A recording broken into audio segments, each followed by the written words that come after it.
Hello and welcome, our dear viewers, to this special episode 4.5 Blood of the Covenant, a divine comedy. So, let's go ahead and meet our divinely comedic vampire for this evening, day time zone. Huddy. Hi, I'm Huddy, or Huddy von Schland. I'm a World of Darkness community ambassador, and tonight I'm playing Lark Stone, Clan Ministry, and my voice is a little bad because I'm getting over a cold. Indeed.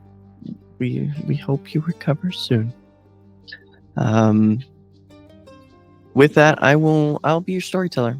I'll be everyone who did not just introduce themselves. I'm Avery at Avery DeBoy on all the social media. Partnerships manager here on the Rolling Nomads. So if you like what you see, hit me up. We'll see if we can work together.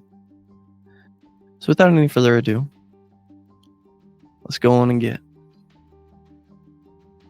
Lark. After this student-led protest, you've just left your coterie behind. You stand for a brief moment alone on a street corner. Boa's coming to your location, and a younger man kind of stops on the corner and kind of looks to you. You okay? Well, not really, but I think I'll manage the night. Yeah, I mean, I just heard all the banging and just thought I'd come give it a look. Did you see what happened, or? Yeah, someone started firing into a crowd of students, and I think I saw someone trip and break their neck. Damn. That's a damn shame. Is What's it? this for? I mean, I think it depends on who you ask. I think opening fire in a group of students is just bad news. But, who am I to judge? Well, my is it was being facetious, sir. Obviously, it's bad to fire on a crowd of people. I don't know. Well, I best get getting on. I hope your night gets better. Can I be cheeky and ask for what's an insight to see if this is just a regular person or if this is... Because Lark's Yeah, on no, go edge for and it. Lark feels like... Lark's very paranoid. Yeah, no, go for it. Is that a sincere go for it? Yeah. Oh no, I'm at 2 hunger. Well. There you are. And it's crazy because you just went to 0 not that long ago. I had to use atomism on Velasco's mongoose.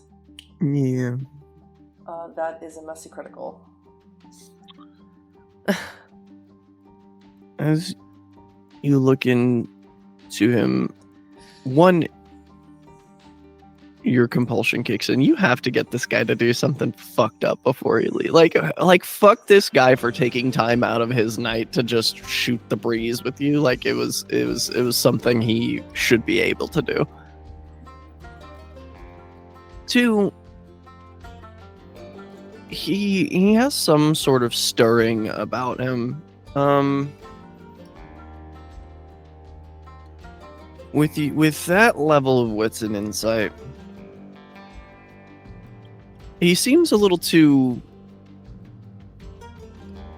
effervescent, a little too kind of all around, if that makes sense. His face is almost familiar, but not in a way that matters. It's one of those. Well, Lark's sitting at 2 stains already, still. She's going to give herself how many stains you have for this. One of Lark's convictions is that she doesn't believe in torture. So she's going to reach out and grab this man's hand, and she's going to bend the fingers back in an extraordinarily painful way. Ow. And if you would constitute that as torture, I'll count it. No, I will. stains? I will say 1. Okay. Like, ow, goddamn, lady, what the fuck? What do you know? Or what do you want? Who are you? Fuck, I'm Maynard Keeney. I don't want nothing from you, goddamn. Does that name mean anything to me? Again, it echoes around the part of your brain where something should be. And I think the frustration of being confronted with these hollow spots in your brain, in your psyche, in your memory, within your person even. The repeated confrontation with this is starting to drag on, Lark. She will bend the finger even farther back before pushing it away, and him, hopefully. I suggest that the next time in the middle of the night you don't come up to a woman, some stranger, and start asking her questions, shooting the breeze. Just you keep your head down, go wherever it is you're supposed to be to. Kind of holds his hand up and he's kind of rubbing the bases of his fingers. Well, that ain't quite fucking neighborly, but I guess whatever. She'll activate Jesus. Daunt. Okay, goddamn. And he starts walking down the street. It's at that point that the RV pulls up. It is a broad-sided late 70s model. It's, when people think of what a motorhome looks like, this is what they think of. A Winnebago. Yeah. And the door opens up and Boa kind of gets out and looks down the street after the guy. So that was interesting to watch. Lark still has Daunt on. Is Boa affected? No. Would that say anything to Lark? I'm gonna say roll me. Is it a cult? Up yours. Yeah. Yeah, I am going to say wits and a cult. 2 successes. It's certainly very odd.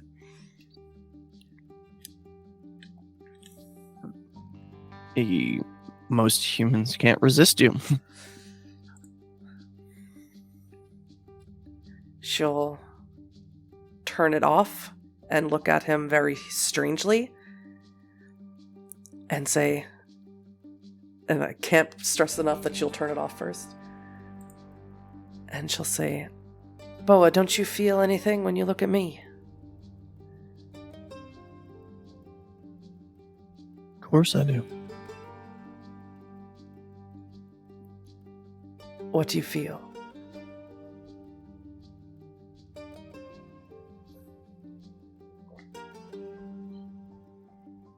Well, I think there are a few different answers to that, and all are relevant. I feel a deep need to protect you, even from yourself. I'm not sure that I can trust you. You don't feel a sense of fear or terror? No. Oh, that's not right.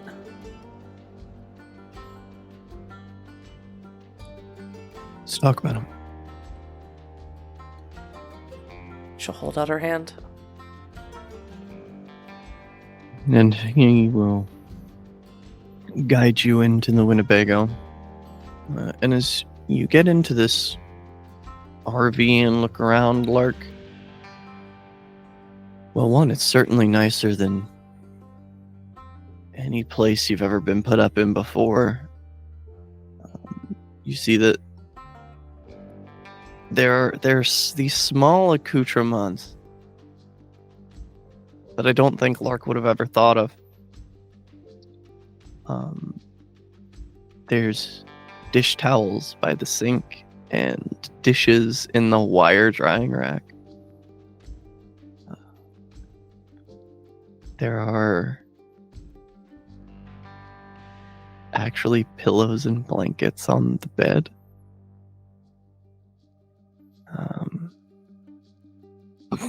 Silverware. Little affectations of life that, in all honesty, have no resonant nature with you in this moment. Bo, what is all this? You making a nest or something? Well, I figured you asked me to get this place for you, and look, usually I operate under the idea that if you don't ask me about something, you don't care to know. So I keep my opinions to myself and I do what you ask me to do. Because that's what someone who loves someone else does sometimes.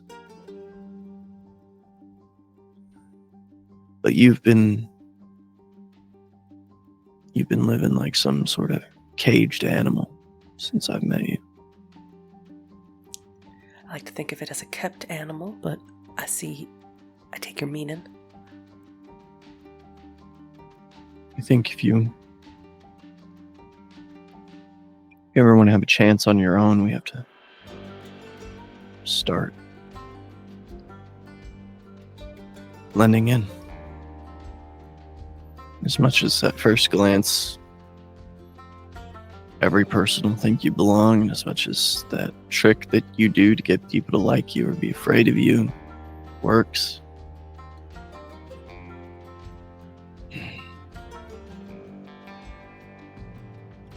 I think this is better for everyone. Why don't it work on you?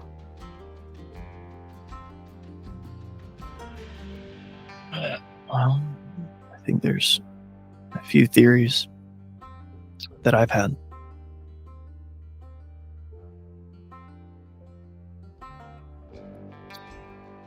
When I was in the war, I was special forces counterterrorism. Part of that was resisting interrogation techniques.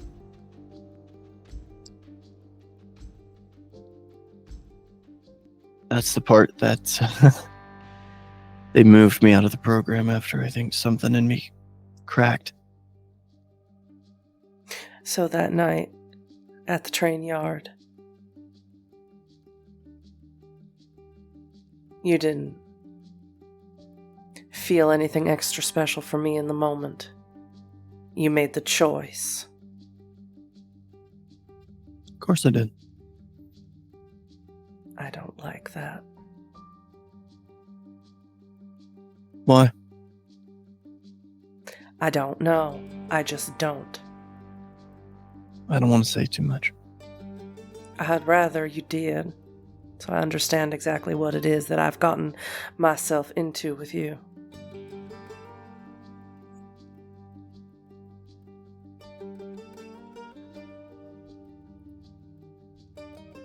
I just don't like the way that man in the church treats you, so.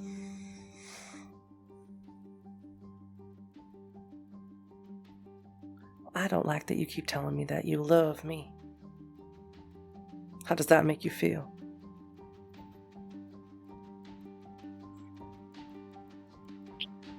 Of course it hurts my feelings, but I'm not surprised.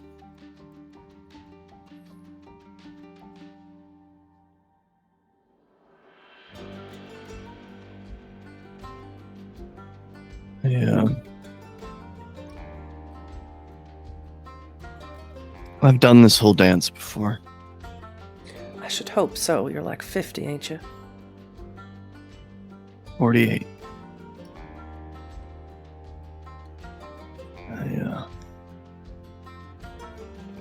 Had a wife.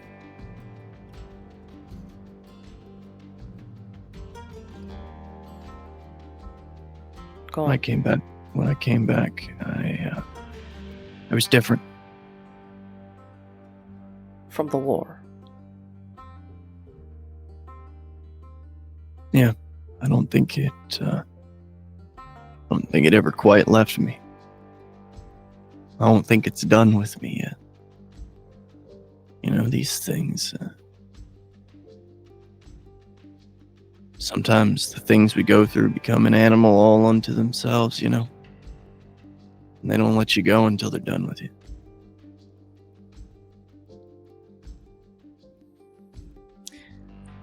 And what happened to your wife?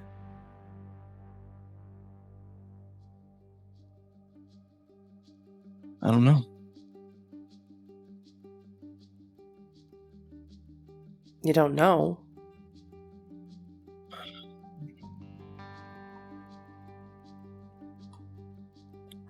They tell me I killed her. Couldn't have. I was asleep. I woke up and she was dead in the bed beside me and bruises around her neck. But I took drugs to sleep, but it couldn't have been me.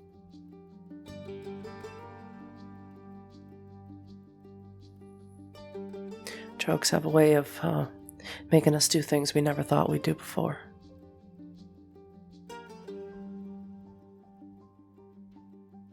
I wouldn't have done that to her. Why? Because you loved her. Because I didn't want to. And I don't ever do things I don't want to do. Like I said, Boa, drugs make us do things. Whether we want to, whether we mean to. Anyway. Had a lawyer. Got me off the case. Jury found me not guilty.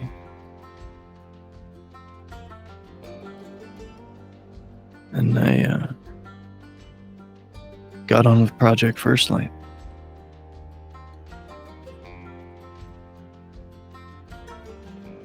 After the case, they told me that they had sent the lawyer and that they would wanted paid back for what they put in. And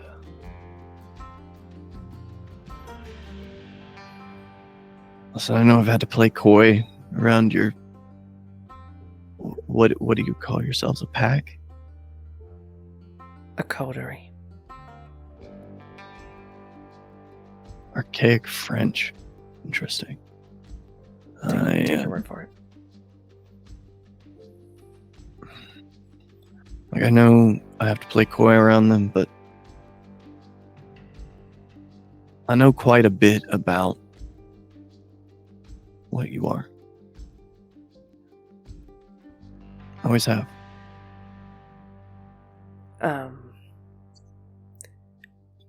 Always have. Since well before we met, yeah.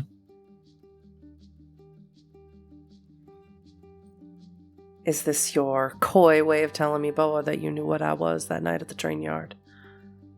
Not until you put your blood in my mouth.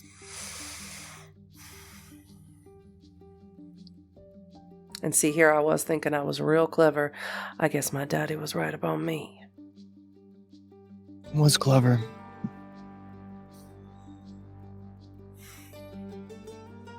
It was. It's a good play. If I'd have been in your situation, I would have made the same play.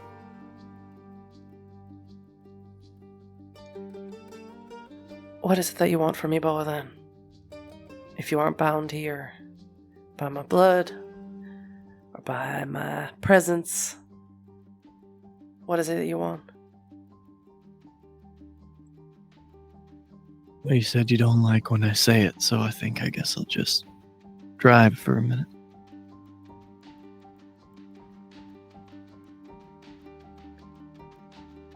I don't like it when you say it because you don't know me. You don't know you. Yes, that's my point. So respectfully, don't take it out on me.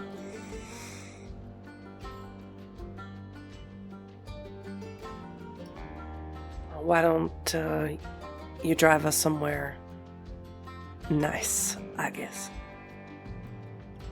I've had a really bad night, and I have 2 bullets in me. We should probably fix that.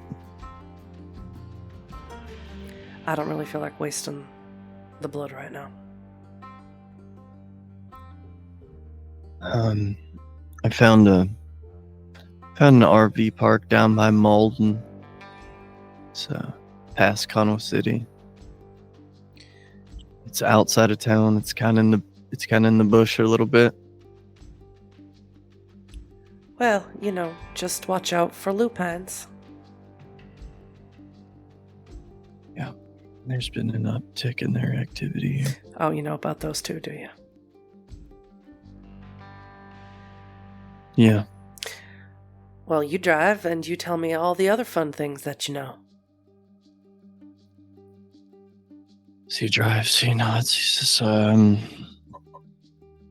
my first boots on the ground was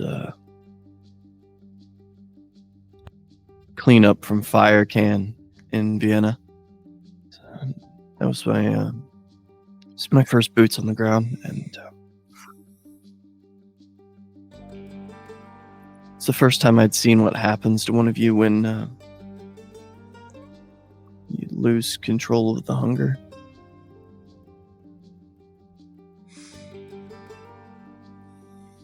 I mean, this thing wormed its way out of the rubble,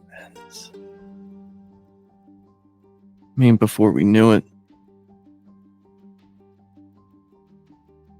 four good men dead. So it had enough blood in its system to regain its senses. I've never seen anything like it. Flick of the hand, and we're all bleeding from our eyes, noses, and mouths, and all the blood was coalescing into this orb. And then Officer Hawk put it down. So, can I take that nice little story as your way of saying that you don't hold my kind in high regard? Not that I blame you necessarily. I know enough to know when to be afraid. You're not afraid of me. Sometimes.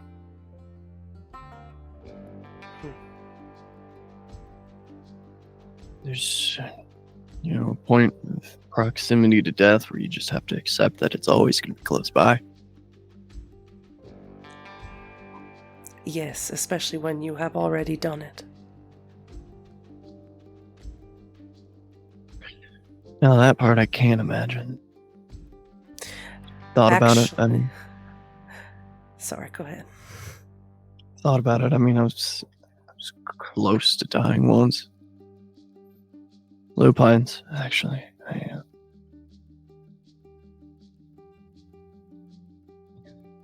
I locked myself in the deep freezer. I tore everyone else apart.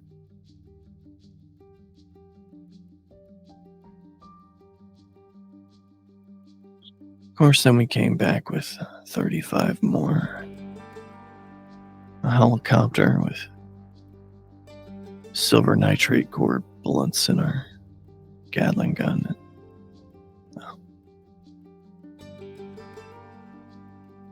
You know how that goes. Not really. I also really can't imagine what it's like to die either, because I really don't remember what it was like. Would you want to? Let's be honest. What's the point of poking a sleeping bear? Because I think I lost everything that night of whoever the hell it is I was.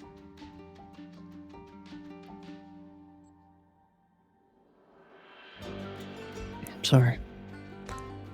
I'm sorry that you feel bad about hiding in a freezer while your friends all got torn up by a werewolf.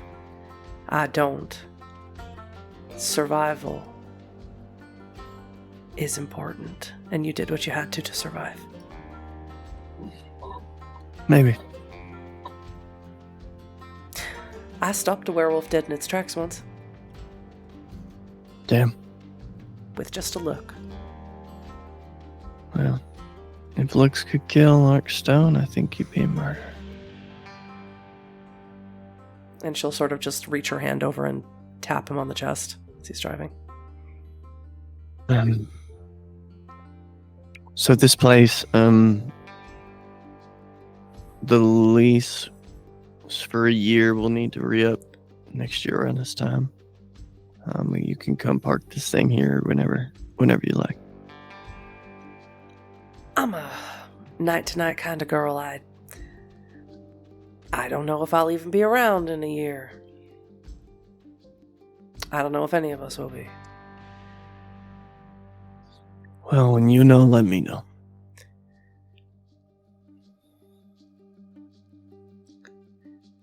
Look, you asked me to track down the Vice. Yeah. And I did. Where is it? He reaches in his pocket and pulls out a small baggie with 5 green pills in it. Where'd you get that from, Boa? Well, you told me to look into Joiner. And it's taken me a while, and there just hasn't been a good time to talk about it. But I tracked down everything I could on Matthew Joyner. And near as I can tell, he's a transplant from New York City. Came here in 2015. Had a few failed gigs as a DJ. Got into drugs. He has a house in North Charleston, about 8 streets up from the water treatment plant.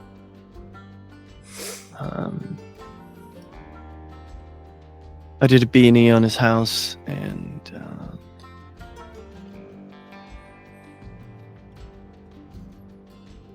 looks like he's 1, maybe 2 kids estranged. His house is a mess, but organized in its chaos, I guess. And I found the floor safe. I pulled it out. I put it in the truck, and I cracked it with a cutting torch and found these. Well, Boa, I am sure that your unit is missing you very, very much right now, as efficient as you are. I wouldn't say it was efficient. It's taken me like a week and a half, but I'm doing what I can. There's more going on with Joyner, something weird about there being more than one of him. It's really all beyond my understanding. I did overhear your friend with the hat about that. Mr. Velasco. I don't think I like him too much. He's not my friend. Noted. I don't know. I don't like the vibe.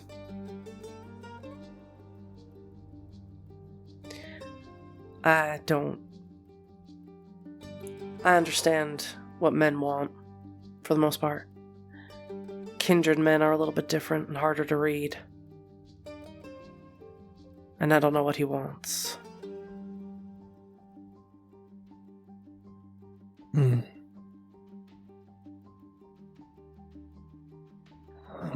He feels like a things kind of guy.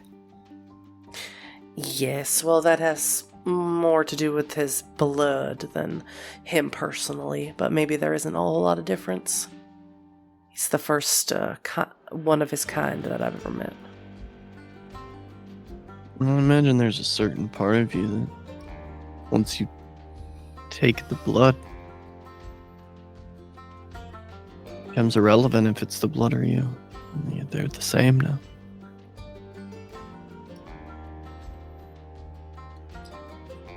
I think that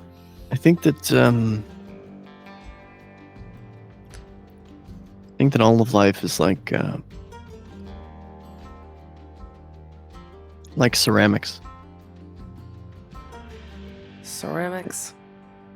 Yeah, my dad made ceramics. So like pottery? Yeah, kind of. When a ceramic piece breaks, you don't have a lot of options to fix it.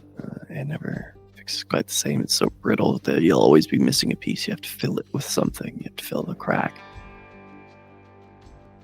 And I think all the cracks you had, the blood that you took from Elliot filled the spaces. You know, Bo, I like our relationship a lot more when you're just fucking me and not talking. It's not much of a relationship. I know. But when you talk, you get me thinking, and there's too much missing for me to try and piece it together. It's like trying to walk across a bridge, but every couple of steps it's just air. And then there's nowhere to go, and that's very frustrating. Well, you want to get high?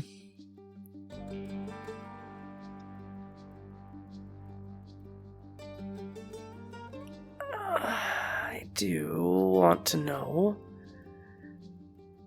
And I think besides asking Elliot, who might lie to me anyway, there's no other real way for me to figure it out.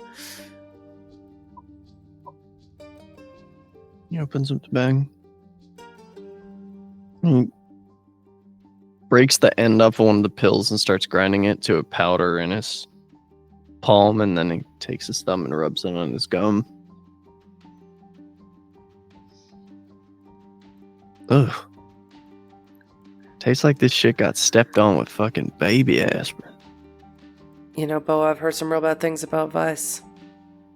What happens to the person who drinks the blood of the person who consumed it? I might try and kill you.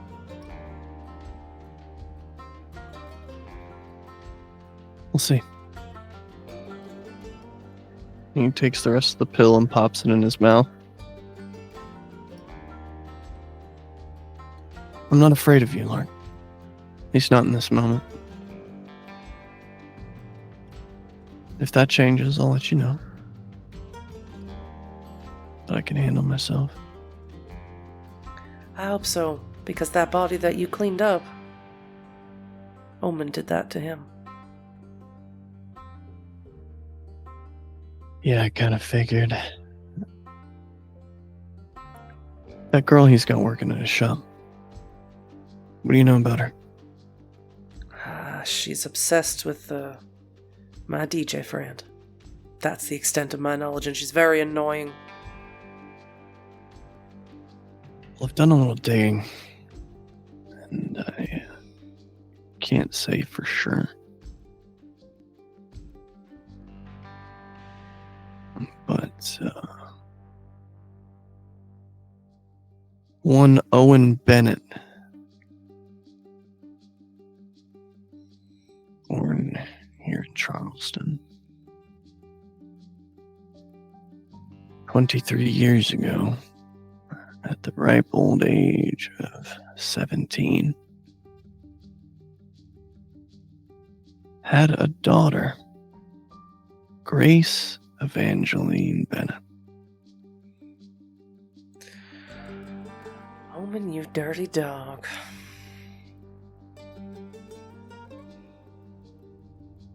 That is very useful information, Boa. Thank you. That one took a lot of digging. I had to go through a lot of shells. That family name Bennett, it's insulated. Did you know he's got rich family up on the north side of town? I didn't, but I do know that he has antagonistic family members who don't particularly like what I am. Yeah, I tracked that down. Warren Bennett, 61, native of Charleston. He's on First Light Records, Lark. He operates an independent cell, I think they call it. And she'll reach her hand into her stomach and pull out one of the bullets. Yeah, I think some of his, and hold it up in front of him, I think some of his friends shot me. He opens a drawer and pulls out a Ziploc bag and opens it and holds it out. She'll drop it in. Zips it off. I'll get this cleaned up and I'll bully the guy at the ballistics lab into letting me take a look at a few things. See if I can't at least figure out who the gun that fired this was registered to, you know. It's a deal. I hope I don't kill you first, though. Well, if you do, you'll never know who shot you, so let that be an incentive not to kill me. I highly doubt that I'll have any type of mind to think about incentives, good or bad. And he goes to offer his neck to you and stops. And then holds out his left hand and wrist. Should be quicker this way. That's the first place the blood goes.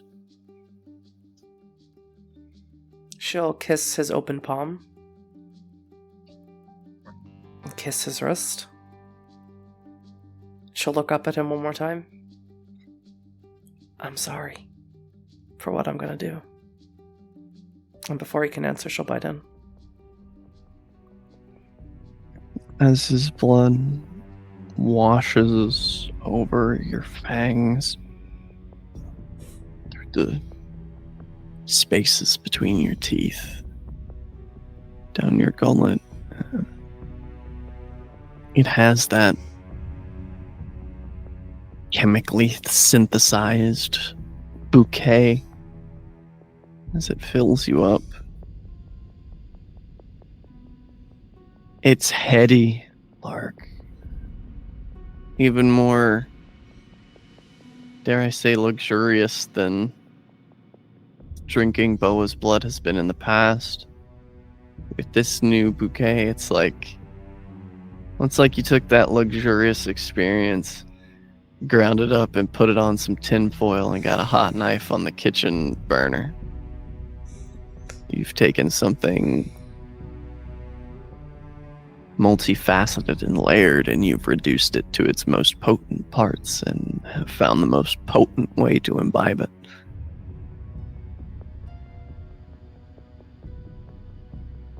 And as very quickly you feel yourself descend into nothing, you also being reduced to your most infinitesimally small pieces, I will ask you in this moment. One, you have 3 stains, correct? Uh-huh. Okay. We will resolve those shortly. Oh, good. However, I will first ask you to make me 3 rouse checks. I'm sitting at 2 hunger. I know. 1 success, 2 failures. So I'm at 4 hunger. As you descend, somehow this blood running down your gullet is drying you out quicker than it's filling you up.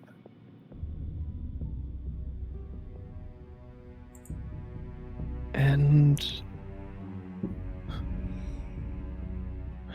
in that deepest darkness, for but a moment,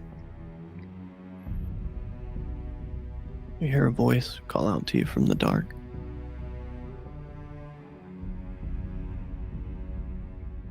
Are you alone, child?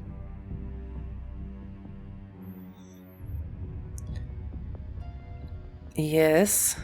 And who might you be? You know who I am.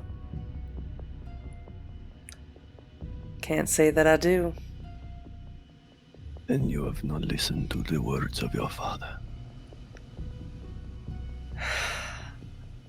As you see two great golden serpentine eyes open in the dark.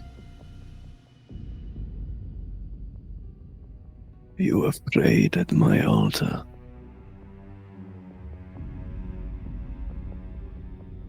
You have given sacrifice in my name. All of these things you did well, with no thought of repentance. I hate the groveling. The parts of yourself that you lose will never be as valuable as what is kept. I didn't. No. I didn't want to do those things. Elliot made me do those things. I want the pieces that I lost. And yet you did them in the name of Sutek. In the name of the Dark Father Set. You belong to me. No. No, I don't. I did them for Elliot because I thought that he loved me, but he doesn't love me. He would never love you. It is because you are unlovable by anyone but your Dark Father. I will take you just as you are, Lark. Nothing about you need to change. Come to me. My arms are open, my hands comforting.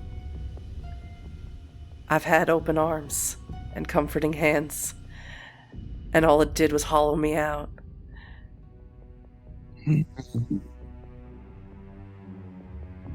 Then you see what the obsession of your sire has done.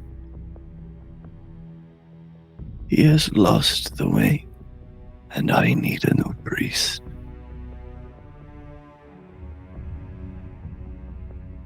I ain't nobody's priest.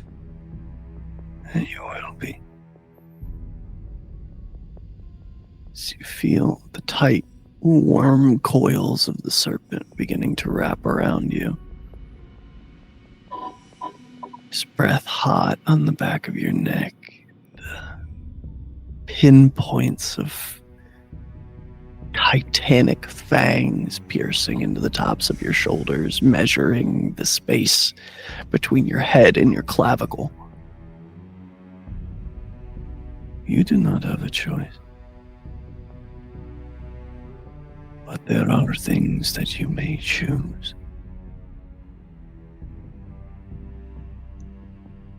What is my choice then? You can give me what I am due, and I will release you.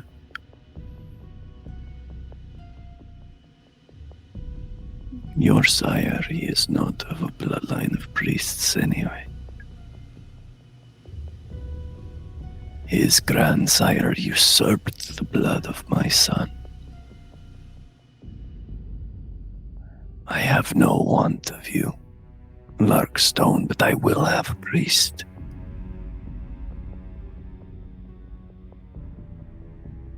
You want Elliot? Yes. And I want the joy that you will feel when you take his life. I want you to revel in his death. Do whatever you wish. If he were living, I would say fuck his corpse. Whatever pleases you. I fucked enough corpses for Elliot. Give me this last unrepentant sin. That's a deal I can make. I will release you from all strictures of my blood.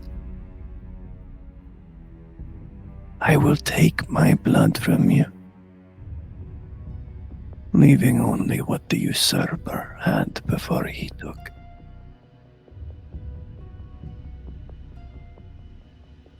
I'll do as you ask. It will reduce you to a clanless thing. You will be alone.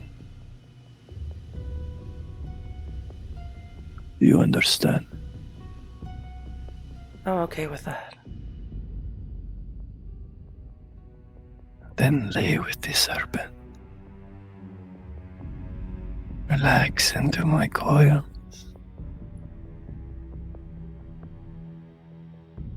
Let me feel your body, and I will give you the resolve.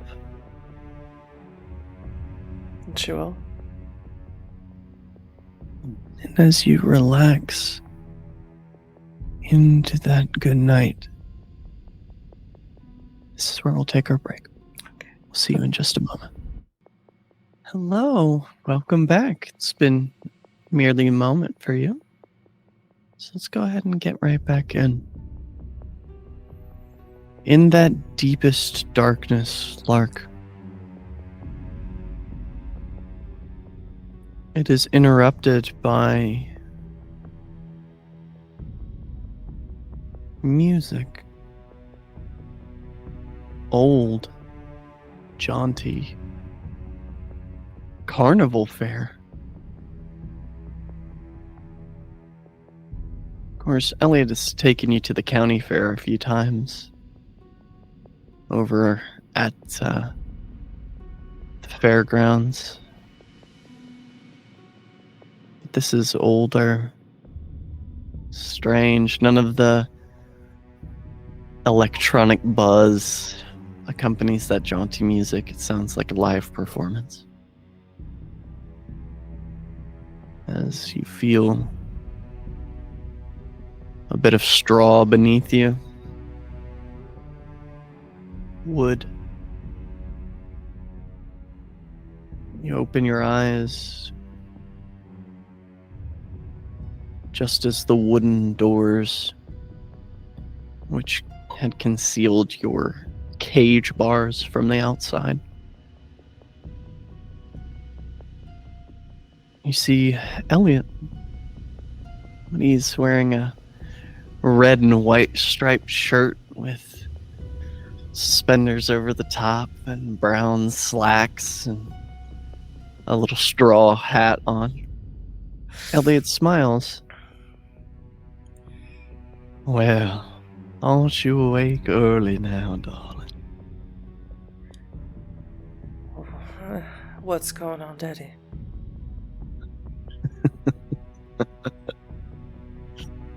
Oh, just another look-see, another gander. You know how these things are. He turns and he steps up on a box. He says, "Come one, come all, and see the freak of nature, this malformation of God's image, the blood-sucking vampire." You see people begin to approach and hand him money to get closer. People oogling, ogling at you. He says, "Now I know on the outside this may just look like a young woman, and you may find me cruel for the thinking of such. However, let me lay bare the deceptions of such an evil siren." And he moves forward, grabbing a pewter bowl and a knife.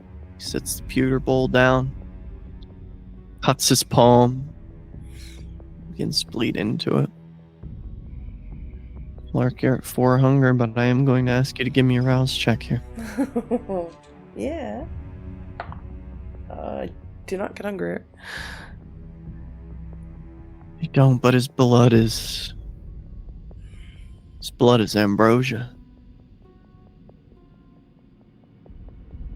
As he bleeds into the bowl, opening a small metal slat. He slides the bowl inside. That hunger gnaws at your bones. Would you like a willpower roll?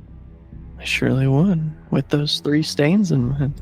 Well, that doesn't affect my willpower, thankfully. I'm thinking about it. I don't need them to affect the roll. I just need to think about it. Since I have 7 now, I'll just roll 6. Because I got 7 somehow. I don't remember how I got 7. I do. That's good that you do. 3, 4. Oh no, it's a critical. 4, 5, 6, 7. You feel no animalistic impulse to drink. Of course, the rational part of your mind says you should, but... Press herself up against the bars of the cage and say, "He's a liar. I ain't no vampire." As you press yourself against the bars, this proclamation that you're no monster. From somewhere in the back of the crowd, a stone is thrown, hitting you square above the left eye. You feel the cut open. 1 level of superficial damage. And when they see the blood does not weep from the wound, even though part of your skull has been laid bare, there are gasps of shock and awe. This is the only lie that I will tell you this evening. So you are safe from these monsters. They will never come for you and yours while you sleep. They will never seek to seduce your young men. They will never convince you to break your moral. These creatures of the night.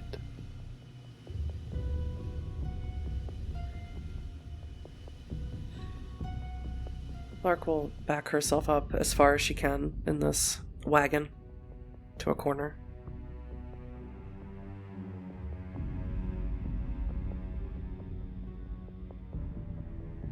And as you become small,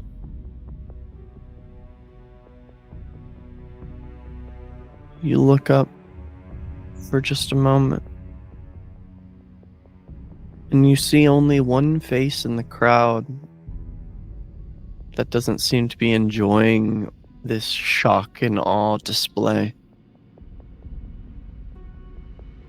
You see a little girl, a little heavier set, hair and eyes the same as yours.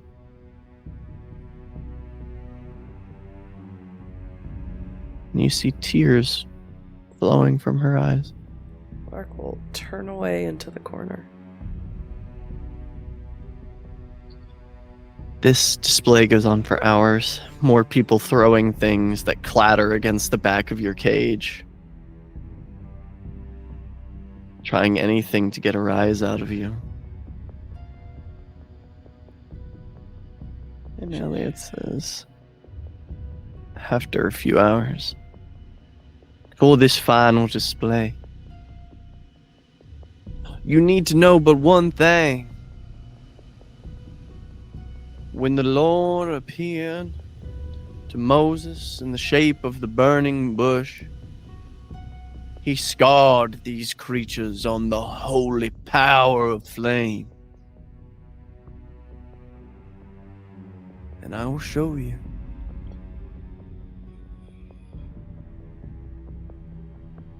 It's Elliot steps forth. Another pewter bowl in his hands. This time you can smell the pitch and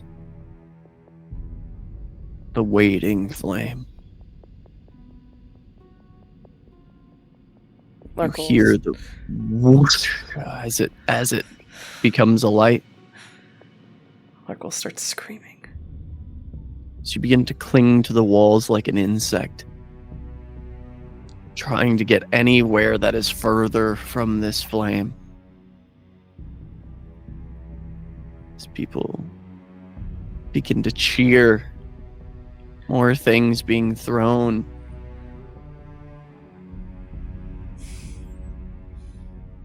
And even in this frenzied state, you see that little girl rushes forward. And she pushes against Elliot. You leave her alone. You stop this now. This is not right. She's just pushing at him and pulling at his clothes. Before a familiar looking man, you can't quite place him. He's tall, black hair, green eyes. He doesn't look particularly well off. You've seen the type. He probably spent the last few dollars he had getting them into this fair, into this circus. He kneels down. He says, "It's all right, Lark. Bad things happen sometimes, and I wish we were strong enough to change them. But sometimes we just gotta wait for an opportunity. We should go home." She says, "Daddy, I don't want to go home. I want to get her out." And he looks up at you. There's this dejected smile. A smile that holds no mirth or joy. A smile that instead conceals a deep pain of knowing that your child is having a realization about a fact of life. He looks down at her. She'll get herself out. You just gotta be here. As that scene begins to melt around you like acid rain pouring down the windows.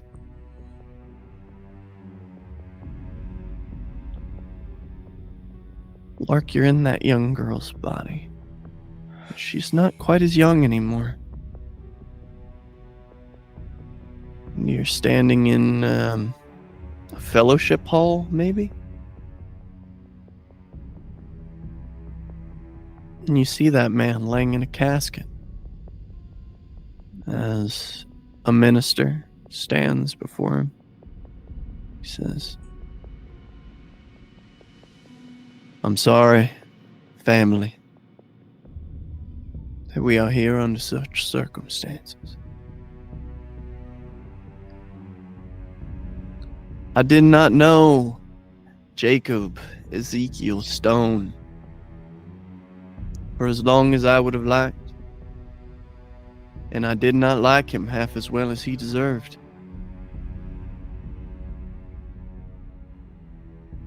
He was a strange man of strange conviction, but a good man, an upright man. In the 25 years that I knew Jacob Stone, there are many things that I could say about him, but I find it is the things that I cannot say which bear the most importance. Jacob Stone was not a liar, even when the truth hurt for him to tell. He never shied away from it. He would embrace the pain and service the truth. He was a man who looked after his family, even when they tried to separate themselves from him. He would honor that separation, but be diligent in waiting for them to return. But above all things, Jacob Stone was a man of love.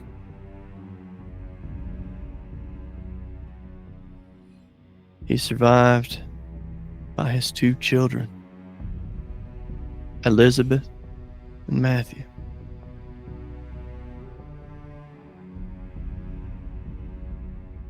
And he holds his hand out to you. Why don't you come on up here, Lizzie?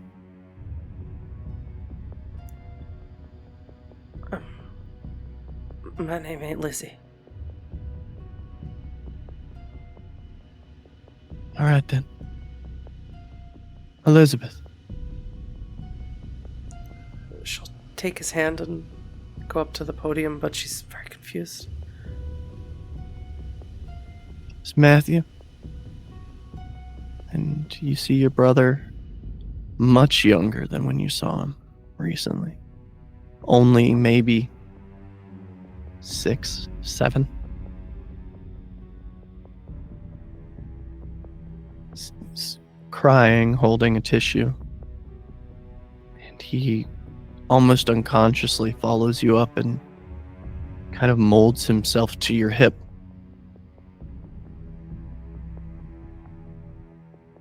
It's all right, Maddie. Daddy's gone to a better place. And this minister nods. He has. The opening of death's door and the call of the pearly gates is not one many men wish for. But I can tell you this. Jacob Stone was not a rich man, so his path to heaven was not so difficult as pushing a camel through the eye of a needle.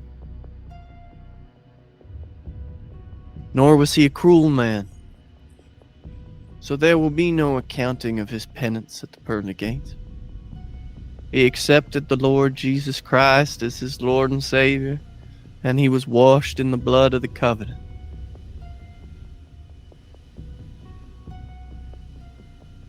The angels sing the name Jacob Ezekiel Stone, taken from us tragically by a coronary heart attack at the age of 41.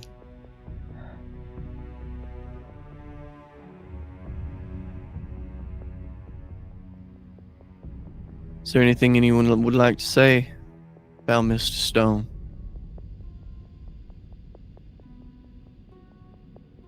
Do you hear? Well, yes, I would. You see Elliot standing from the pews. He says, the minister says, "Oh, a fellow man in the club. By all means, friend, speak." He looks around. I think I know Jacob Stone better than most. I hired him as a groundskeeper at my church, the Blood of the Covenant Church of Christ. He worked for me now for nigh on 6 years. He was diligent in his work, cared deeply for the maintenance of the grounds on which my flock grazes. He was a humble man.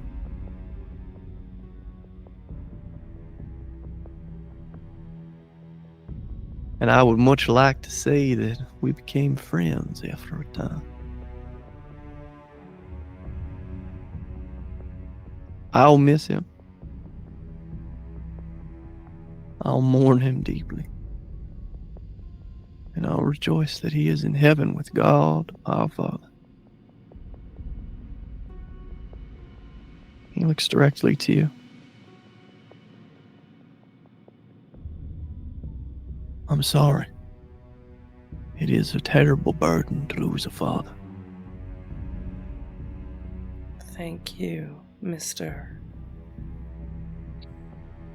Vicenza. Elliot Vicenza. Lark. My daddy called me Lark. I know. If you'd ever want to talk about him, my doors are always open. I'd like that. And he sits down, and a few other people go over some things. Your father would more than likely be embarrassed about being talked about at his funeral. Cousins talking about how how many times Jacob bailed him out of jail, and how many times he had paid for a lawyer. Maybe some things that now become evident to Lark why her father was always damn near penniless. It's because he rarely ever thought of himself.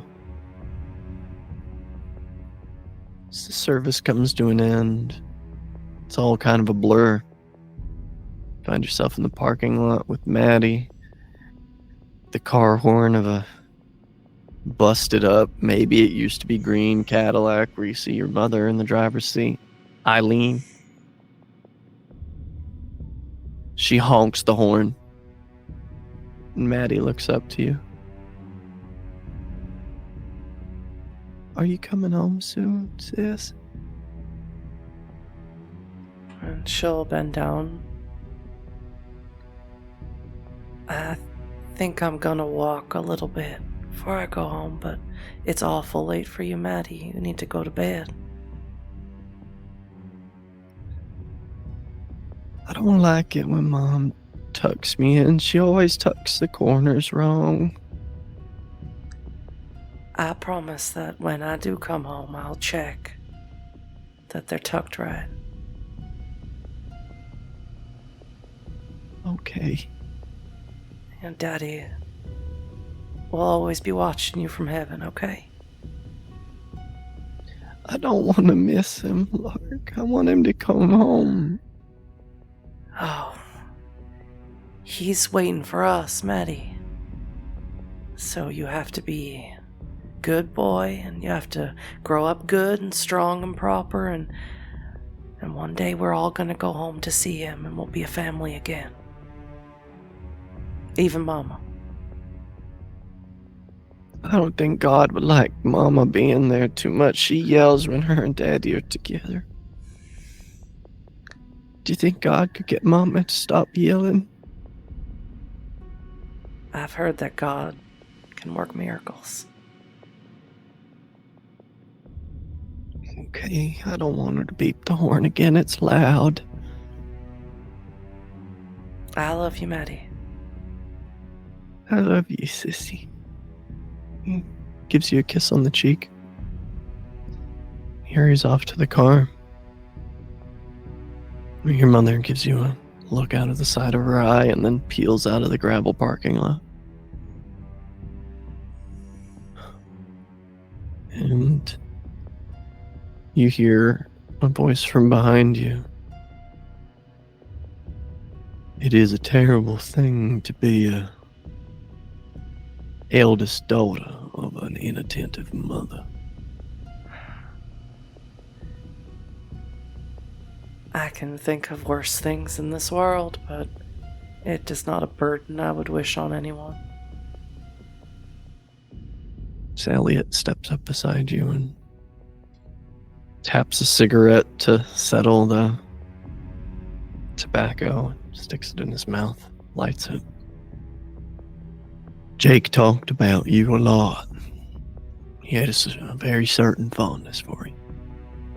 I should hope so. I was his firstborn.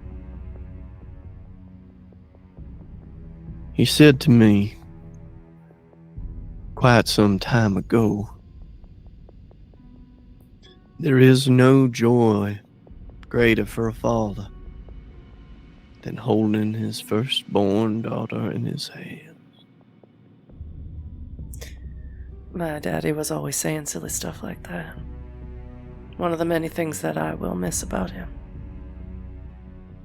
He had the heart of a poet.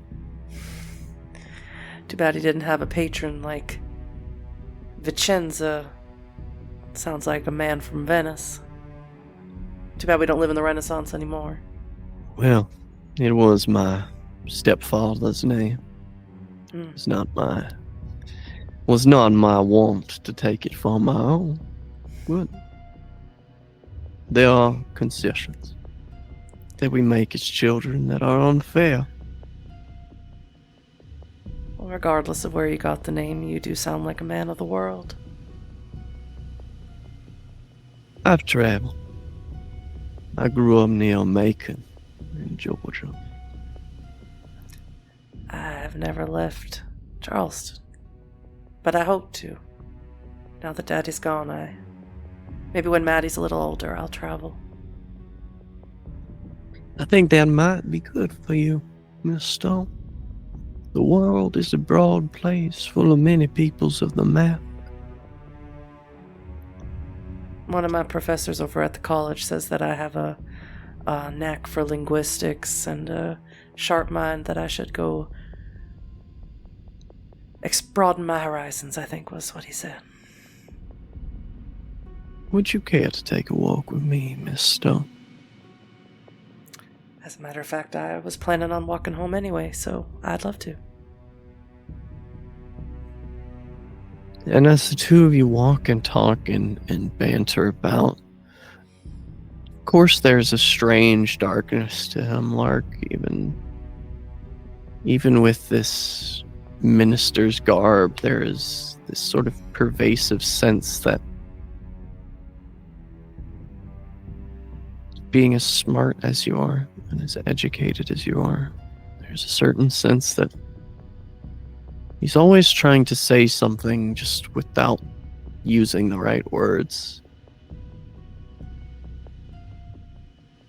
But he's stimulating. He's obviously a well-educated man, well-traveled. Talks about spending time in Kentucky and Tennessee, going so far up as Maryland and New Hampshire, going as far west as Vegas.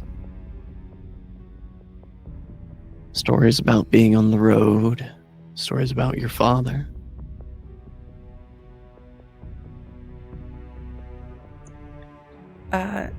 I always knew that my daddy was a Christian man, a man of faith, and I can't say that I ever understood that part of him. What was it about you that made him seek out your particular brand of Christianity? I'm not quite sure what it is that you prophesy. We are a Presbyterian church.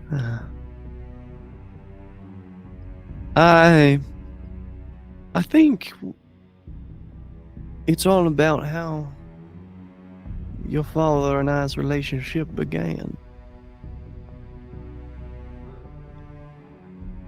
There was no pretense of religion. He came to me one day, came up the lane to my church, and he said to me, "Your grass has gotten tall." I said, "Is that a problem for you?" And he said he'd like to trim it down. I said, "Well, go on right ahead." It started as work.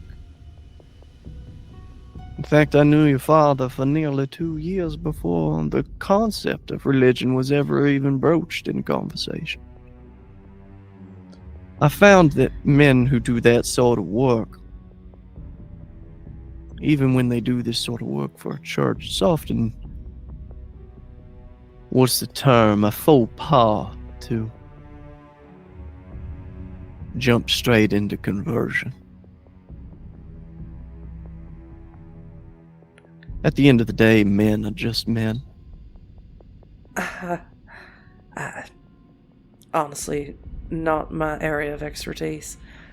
I was worried that maybe things have been not good at home, and I thought maybe he was seeking out something because of my mother or her dalliances. I don't know.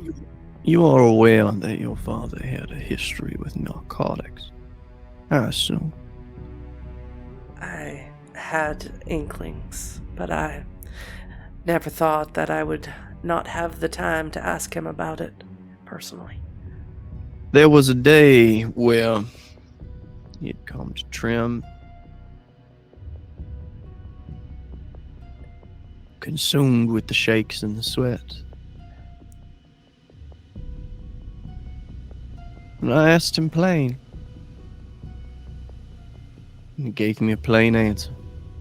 He was good like that.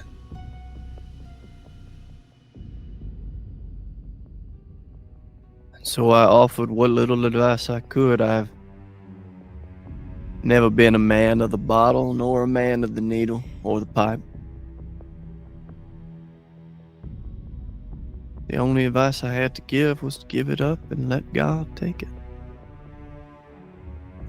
Our Father, He is good at taking sin like that. And did he give it up? I mean, He did. At least for many years, I think. It is his passing I am so unsure about. Your father's cardiac health was, well, we both know his penchant for a cheeseburger, a large Coke, and a fry. runs in the family, but yes, 41 does still seem young, and I appreciate you telling me all these things, Mr. Vicenza. I guess I just can't get those last moments out of my mind, what he was feeling, what he was thinking. I just wanted to make sure that he was okay when he went. Well, I hardly imagine he even woke up. Heart attack in your sleep is uncommon, but not unheard of. I understand that you're not a priest. May I confess something to you? Of course. Sometimes I'm so angry at my mother because she wasn't there in the bed. Maybe she was off with one of her men. Oh, don't tell her I told you that. I just think that she could have, maybe if she was there, she would have noticed something was wrong, and maybe Daddy would still be here with us. You know that he knew about her others, about the parentage of your brother. No, I didn't. I think the most profound thing that I have heard anywhere from other than the good book. Your father told me it is not the man who contributes to the birth of a child. That's a father. It is the man who takes after them. That's their daddy.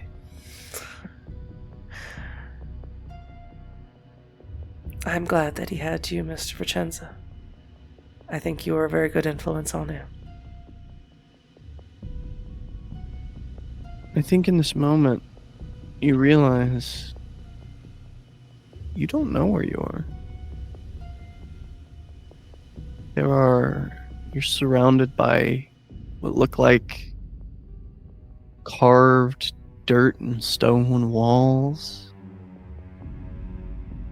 The floor is cobblestones. It's lit with torches and candles. I must have got so engrossed in the conversation I didn't realize where we were walking. Where are we? You're home. I beg your pardon? And you feel the effects of entrancement. His form, you don't see that gaunt man. You see a resplendent, ethereal, liquid creature. Not shining in light, but stark against the darkness that swirls around him. It reaches tendrils out towards him that seem afraid to touch his bronzed flesh.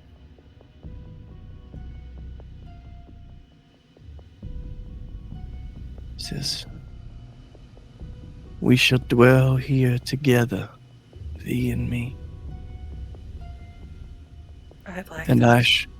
I shall make you into these modern nights, Cleopatra." Okay. He takes your face in his hands. "You are mine, Larkstone, and mine alone." I am yours.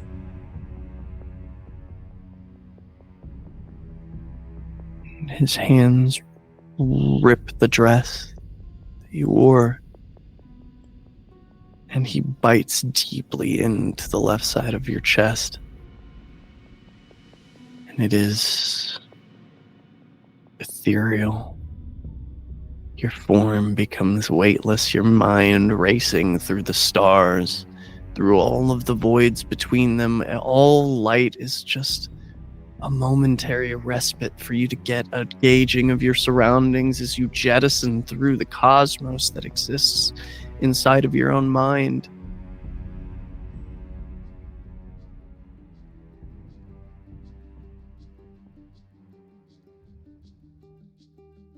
And you open your eyes, and you're sitting in the back of the RV, hungry. Please increase your hunger to 5. You do not immediately frenzy. Just barely holding on to this facade of humanity. As Boa looks up to you. "What's wrong? You look wrong." I'm hungry. "I can go get someone." I don't know if there's time. "Lark, you already took a lot. And listen, I'm not afraid to die, but you're gonna...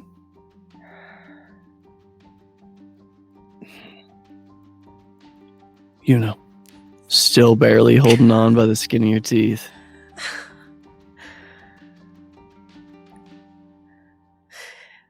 I don't want to hurt you, Boa, but I'm going to eat you. I am doing everything in my power to hold back, and I can't hold it very long. You see that his gaze gets cold and steely. "You will try."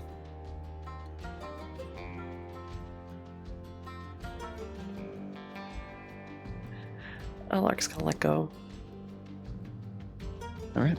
I need you to give me a strength and brawl, and because you are coming off of Vice here, you are going to add 4 dice to your pool.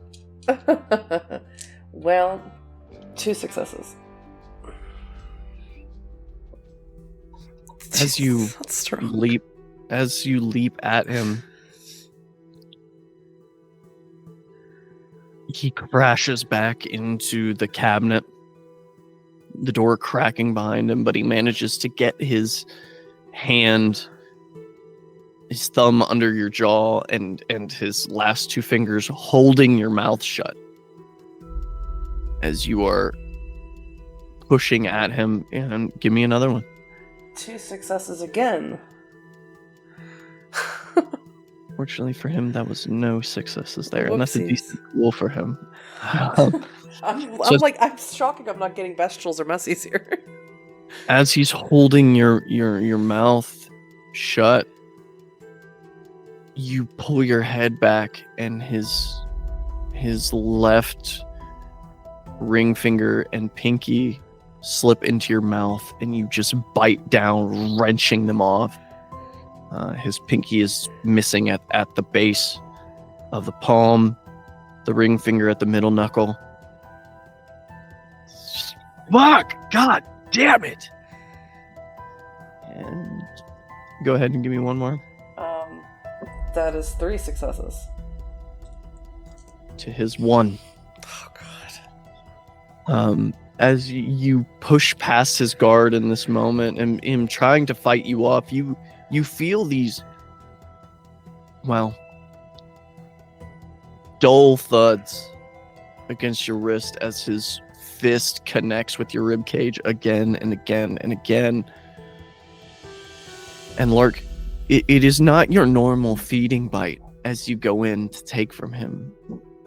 You are chewing, you are masticating, you are consuming him like an animal. As you bite into the side of his neck, that hot blood pours and spurts all over your face. You've hit a major artery here. There's blood pouring over your face, down your chin, down your chest. And as you feel his body beginning to slump, but still holding against you, still fighting back, still pushing, again, this scene melts around you like acid rain down the window.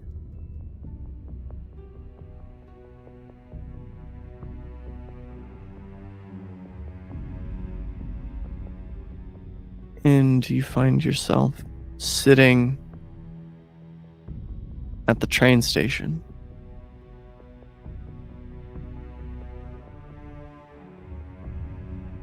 With your father sitting beside you. He looks over to you. The hot blood still warm in your mouth and on your face.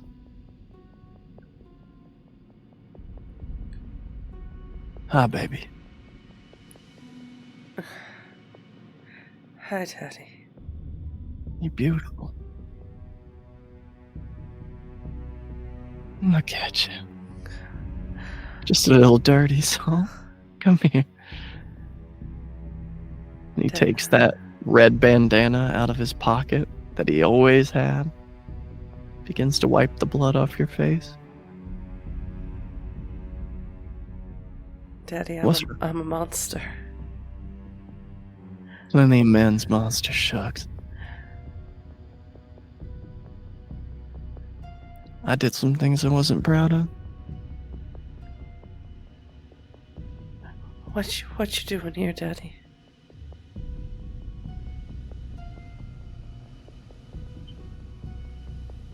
I don't know. Just happy to be here. I'm sorry I forgot you. It wasn't your fault. He's cruel that way. Did he hurt you, Daddy? I don't know. I don't think so. But thinking again, we know our memory is to be faulty in his presence. I cooked for him. What? Methamphetamine at first.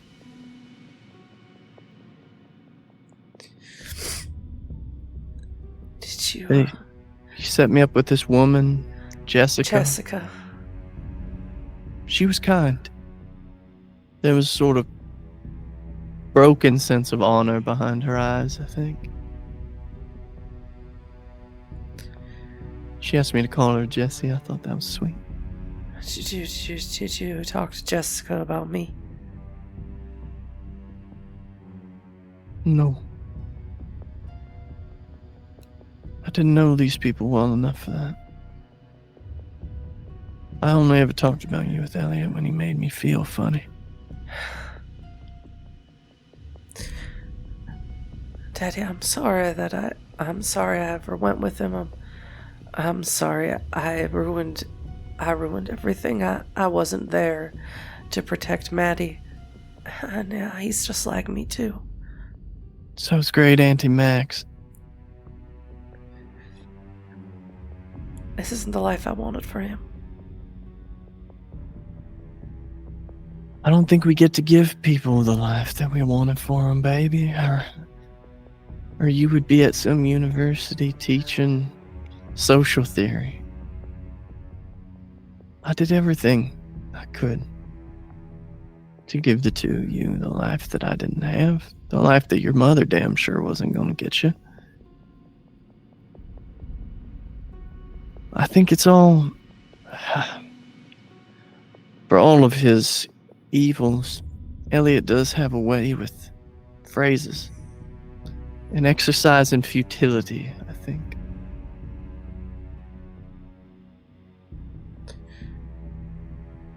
So what then? Give up trying to figure out who I was? Forge myself into something new? No, baby. The person you were is worth remembering, and I remember. I remember you were the little girl who would not stop screaming at your mother until she pulled over the car so that you could get that possum out of the road. You were the little girl who asked me with tears in your eyes why they would keep such a beautiful animal in a cage when we went to the when we went to the zoo in Richmond.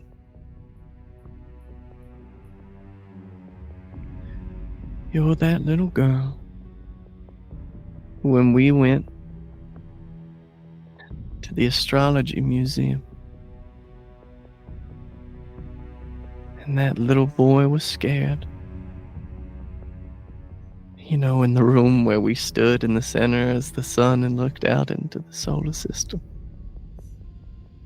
You took his hand, sat down with him, a stranger you didn't know. You asked him to imagine which one of those stars God made for him. You were a kind child. The unfortunate thing about kind children is they don't get to be kind adults. They get to be guarded adults. It's your kindness. Your kindness is no sin or weakness, but there are those who will wish to exploit it. Your empathy makes you powerful, Lark, not weak. I'm gonna kill him, Daddy. I'm gonna get rid of him for both of us. I figured you might. And Maddie doesn't know.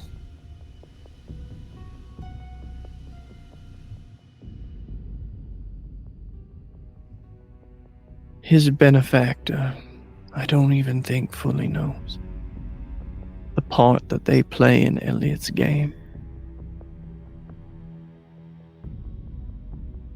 I'll find out, Daddy. Let him know when you know. He wouldn't be complicit in this. I know. Your brother's a good boy. Even as far as he's fallen. I love you, Daddy. And I'll always love you, Lark. From near or far, time is a flat circle. All time exists in one repetitious movement. I will be your father again in the next life. Might have to wait a long time. I don't think as long as either of us hope, unfortunately. Can she hug him? Kisses you on the head. Go give him hell. And you leave that boy alone. He's already so fucked up in his head. And he kind of gives you a wink. And it's the smell that rouses you from this place. Smell of burning flesh. Lark, I would like you to reduce your hunger to 1. Okay. Your limbs feel heavy. Body rigid. Your eyes barely able to twitch down, and you see a broken wooden table leg sticking out of your chest. And you see Boa is pressing the in-push cigarette lighter against the stub of a finger he now has. This blood, he's packed it with some sort of white powder that seems to be clotting everything. You see that there are a few small burns inside of that.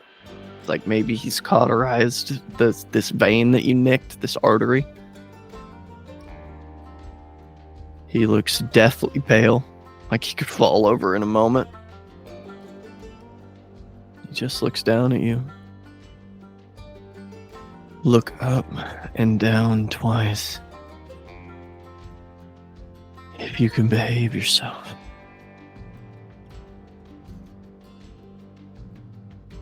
He reaches down and pulls the steak out of your chest, tosses it to the side.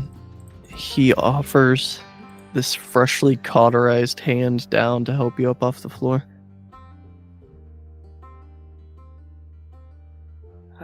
She'll take it. Boa, I am so sorry. I did warn you, though. What'd you find out? You were talking to yourself. I couldn't follow all of it. Answer me truthfully now. I can't heal what you've lost, but I can replenish your blood. Will it work on you or not? The healing factor? Yes. Am I bound to your will? No. I'm here because I want to be. Lark. Fuck me. And I don't have the strength to keep fighting whatever this is. I'll do what you ask me to do. Then shut up and drink my blood. And he does. As you feed him your blood, there's this sense of immovability about you. A sense of stasis. So he takes your blood and you see the color return to his skin. You even see that part of that wound on his neck begins to heal. But he still moves to this gauze pad that he had out and begins to tape it onto the side of his neck. And I think that's the moment that you look around and realize there's blood everywhere. His fingers are still laying on the carpet. So don't worry about it, I'll clean up. I know you will. I learned that everything that I thought was true, that Elliot is the one who ruined me. I suppose it's the nicest way to put it. I was somebody. Well, maybe I wasn't somebody, but I could have been somebody. I had not just a pretty face, but a pretty mind. I was a big sister. I had a little brother who cared about me. I had hopes and ambitions and dreams. And Elliot decided that I didn't get to have any of that. So we make him pay for it. Yes, we will. Or I will. But if I do, I owe a very scary snake something in return. We will make him pay. And Lark,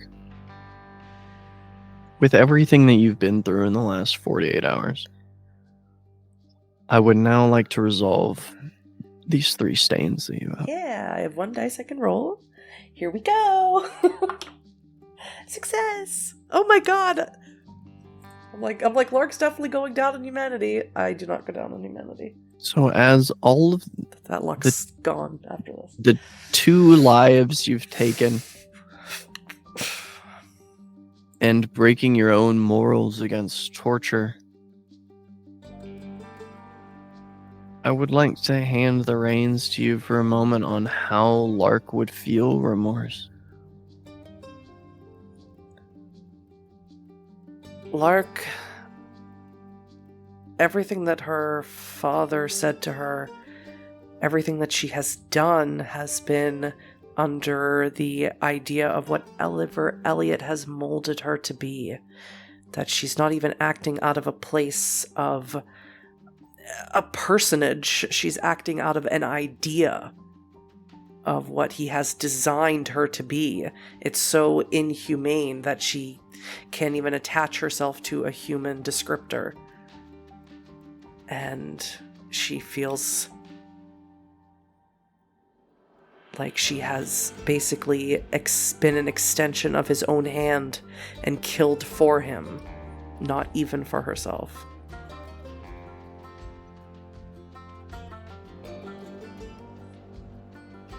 Indeed.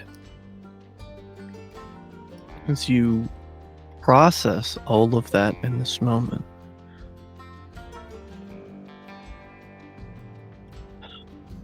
Boa holds your phone up. Sorry, I kept passing out, but I had to keep you in torpor for the day. You're getting calls. We have to go to South Charleston. So why don't you go out and smoke? I'm gonna get this cleaned up, and then we'll start heading that way. Okay. Why? What I want. You don't feel anything from my blood. You don't feel anything from my powers. You know what I am.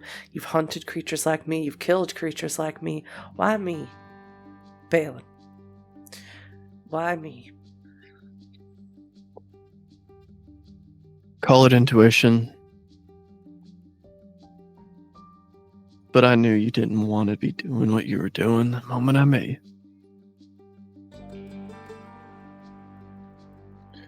I've met a lot of monsters, Lark.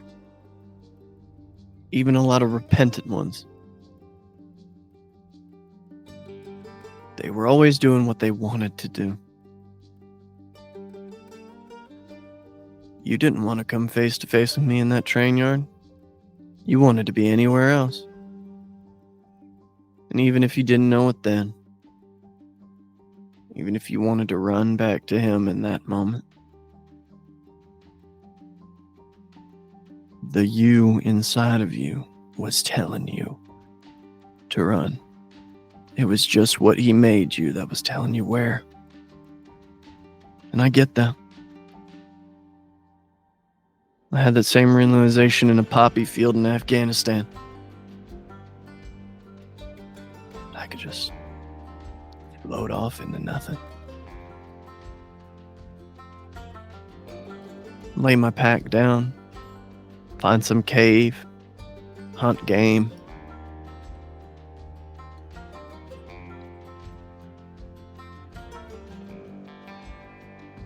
that was my better instinct telling me to run.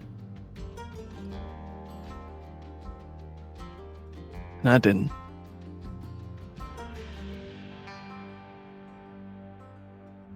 I wanted you to have the chance at the very least. And I told you. It wasn't at first sight or anything.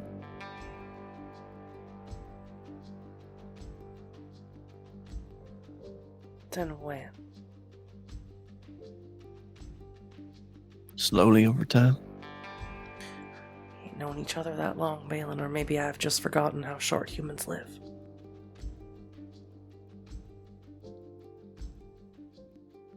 I don't want to be an ass here.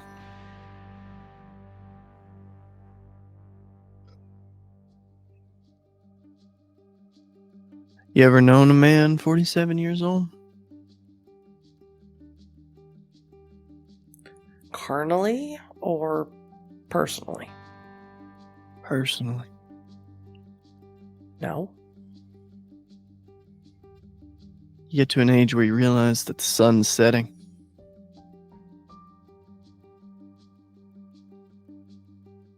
Where you have to decide what your legacy's going to be. Where you have to decide, have I been the man I want people to remember?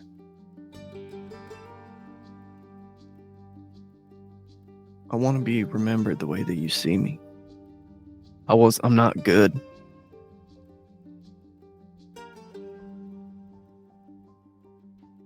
I just want everybody to have a fair shot.